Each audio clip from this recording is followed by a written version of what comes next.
सभी को नमस्कार। मैं जितेश कुमार जांगीर, सहायक आचार्य चित्रकला। सर्वप्रथम आप सभी का ऑनलाइन ई क्लासरूम में हार्दिक स्वागत करता हूं। जैसे कि हम बीए प्रथम वर्ष की चित्रकला विषय की इकाई तृतीय के अध्याय चित्रकला के तत्वों का अध्ययन कर रहे हैं। पूर्व के भाग में हमने चित्रकला के 6 तत्वों, जिनमें रेखा, रूप, रंग, तान, पोत एवं अंतराल शामिल है, उनमें दूसरे तत्व रूप का अध्ययन प्रारंभ किया था,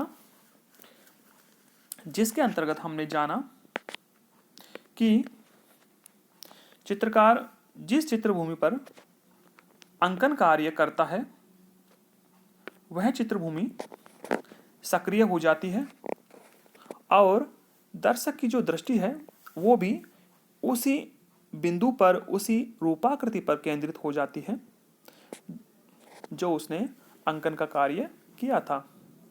एवं इस प्रकार से जो अंतराल है उसकी शक्ति का परिचय भी हमें होता है, क्योंकि अंतराल भी विभिन्न सक्रिय एवं जो सहायक रूपाकार है उसमें विभाजित हो जाता है। उसके पश्चात रूप की परिभाषा के अंतर्गत हमने जाना कि जो रूप है वो वस्तु की बाह्य आकृति को कहते हैं एवं इसका निश्चित आकार और वर्ण भी होता है। इस धरती पर विभिन्न प्रकार की जो रूपाकृति आप देखते हो वो बनावट के आधार पर, आकृति के आधार पर अलग अलग है एवं रंगों के आधार पर भी भिन्न प्रकट होती है। जिस प्रकार से आपके सामने ये चित्र प्रस्तुत है उसमें आप देख सकते हैं कि रंगों और आकार के आधार पर जो आकृतियां हैं वो एक दूसरे से अलग अलग प्रतीत होती हैं। तो चित्रभूमि पर प्रथम दृश्य प्रत्यक्षीकरण ही रूप कहलाता है। इसका निश्चित आकार और वर्ण होता है और यह वस्तु की बाह्य आकृति होती है। अंग्रेजी में इसको फॉर्म कहते हैं, अर्थात एफ का मतलब है फर्स्ट, ओ मतलब ऑर्गेनिक, आर मतलब रिवोल्यूशन ऑफ, एम मतलब matter, first organic revolution of matter, अर्थात किसी भी पदार्थ का चित्रभूमि पर प्रथम दृश्य प्रत्यक्षीकरण ही रूप है। कोई भी पदार्थ कोई भी वस्तु आकृति हमने चित्रभूमि पर देखी, उसका हमने प्रत्यक्षीकरण किया और यह जो प्रत्यक्षीकरण है वो 2 प्रकार से हम करते हैं। एक तो होता है स्थूल अथवा चाक्षुष, मतलब आंखों के द्वारा, और दूसरा है मानसिक एवं कल्पनाजन्य, अपनी कल्पना के द्वारा। कोई भी रूप है उसको हम कल्पना के, अपने जो मन है, विचार है, उनमें भी हम उसको देख सकते हैं। आंखें बंद करके अगर आप थोड़ा सा सोचोगे किसी आकृति के बारे में तो वो आकृति आपको अपनी कल्पना में साफ नजर आएगी। इसका जो अनुमान है एक प्रकार से हम यह भी लगा सकते हैं कि अगर कोई चित्रकार चित्र बना रहा है और उसने चित्र बनाना प्रारंभ किया है, जैसे कि वह घोड़े का चित्र बना रहा है और उसने घोड़े का मुंह बना दिया और बाकी जो शरीर है, मतलब 70% जो काम है वो बाकी है, लेकिन आप घोड़े के चेहरे को देख करके ही पता लगा सकते हो कि हाँ यह घोड़े की आकृति है, क्योंकि पूर्व में आपका घोड़ा देखा हुआ है लेकिन आपने पूरी आकृति देखी नहीं, क्योंकि बाकी जो आकृति है वो आपकी कल्पना में तैयार हो गई है। इस प्रकार से आपको पता लग गया कि जो घोड़ा है, ये जो चित्रकार है वो घोड़े की आकृति को चित्रित कर रहा है। इस प्रकार से हम 2 प्रकार से जो प्रत्यक्षीकरण करते हैं, एक तो होता है आंखों के द्वारा और दूसरा अपनी कल्पना में। रूप का वर्गीकरण। अब रूप कितने प्रकार के होते हैं? ये रूप जो है 2 प्रकार के होते हैं। पहला है नियमित, जिसे सममित रूप भी कहते हैं। दूसरा अनियमित, जिसे असममित रूप भी कहते हैं। तो चलिए जानते हैं नियमित या सममित रूप को। नियमित आकार अथवा जो रूप है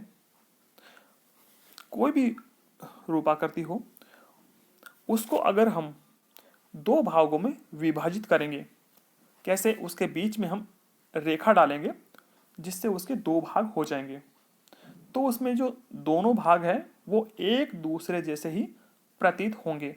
ऐसा नहीं कि विभाजित करते ही जो दूसरा भाग है वो अलग दिखाई देगा और जो शेष अन्य भाग है वह अलग दिखाई देगा, वो एक जैसे दिखाई देंगे। जैसे कि व्रत है, घन है, आयत है, गिलास है, ये जो आकृतियां हैं इनको अगर हम दो भागों में अगर बांटेंगे तो जो दोनों भाग है वो एक जैसे ही दिखाई देंगे। इसे ही नियमित रूप कहते हैं। नियमित आकारों में बौद्धिक सृजनता कम होती है क्योंकि इसमें जो आकार है वो एक जैसे बनते हैं, इसलिए इसमें ज़्यादा क्रिएटिविटी तो दिखानी नहीं पड़ती और इसमें कुछ नीरसता भी बनी रहती है क्योंकि जो आकृतियां हैं वो एक जैसी होती है। इसलिए चलिए हम इसको चित्र के द्वारा समझते हैं। आपके सामने जो चित्र है इसमें पहले दृश्य में एक गिलास है और एक नीचे केतली है। आप देख रहे हो जो गिलास है उसके मध्य में एक लाइन है और नीचे एक केतली है, उसके बीच में भी, बीच के भाग में भी लाइन खींची हुई है। तो गिलास और केतली को देखते हैं तो जो एक तरफ का भाग है वो दूसरे तरफ के भाग के जैसा ही आपको दिखाई देगा। जैसे कि यहाँ पर यह जो गिलास को हमने जैसे दो भाग में विभाजित किया तो जो पहला भाग है वैसा ही जो दूसरा भाग, जो आधा भाग है, आपको दिखाई देगा। इसी प्रकार से जिस केतली को हमने दो भागों में विभाजित किया तो पहला भाग और ये है उसका दूसरा भाग, यानी पहले भाग में जो आकृति आपको दिखाई दे रही है वैसी ही आकृति आपको दूसरे भाग में भी दिखाई देगी। इस प्रकार से यह नियमित रूप होता है। ऐसे ही इधर भी जो कप प्लेट की जो आकृति है इसमें दो भाग में विभाजित करते ही जो एक तरफ का हिस्सा है वो दूसरे हिस्से जैसा ही दिखाई देगा, अर्थात यह नियमित रूप है।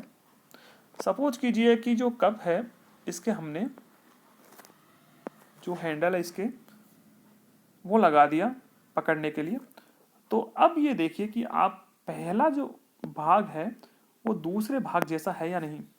नहीं है, क्योंकि यहाँ इसके पकड़ने के लिए जो हैंडल है, जो कड़ा है, वो लगा दिया गया है। अगर ऐसा इधर भी होता तो ये आकार जो है सेम होता। अब आप समझ गए होंगे कि नियमित रूप क्या होता है।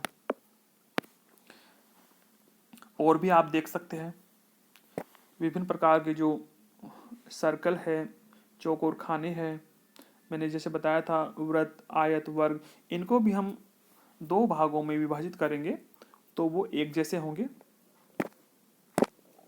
आपके सामने एक शंकु की आकृति है, इसको भी आप जैसे दो भागों में विभाजित करते हैं तो जो एक भाग है उसके जैसा ही आपको दूसरा भाग दिखाई देगा। इसके पश्चात आप इसमें देखते हैं जो सिलेंडर है, इसमें भी आपको जो एक भाग है वैसा ही दूसरा भाग दिखाई दे रहा है। मतलब कोई भी वस्तु या कोई भी आकृति हो उसको दो भागों में विभाजित करेंगे तो आप यह देखना कि जो आधा भाग है वो शेष आधे भाग जैसा है या नहीं है। अगर वो शेष आधे भाग जैसा है तो वह नियमित रूप है, और अगर वह शेष आधे भाग जैसा नहीं है तो वह अनियमित रूप कहलाएगा।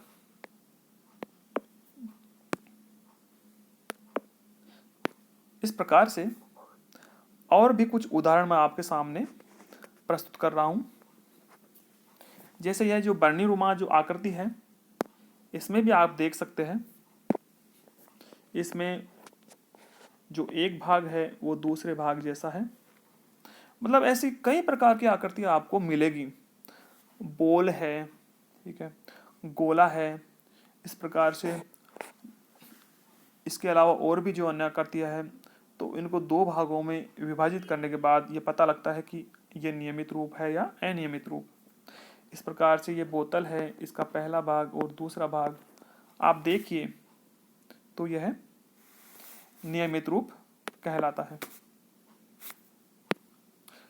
इसी प्रकार से जो विभिन्न प्रकार की जो सुराही है, कुछ छोटी है कुछ बड़ी है, लेकिन देखिए अगर इनको दो भागों में विभाजित करते हैं तो इनके दोनों भाग एक जैसे होते हैं।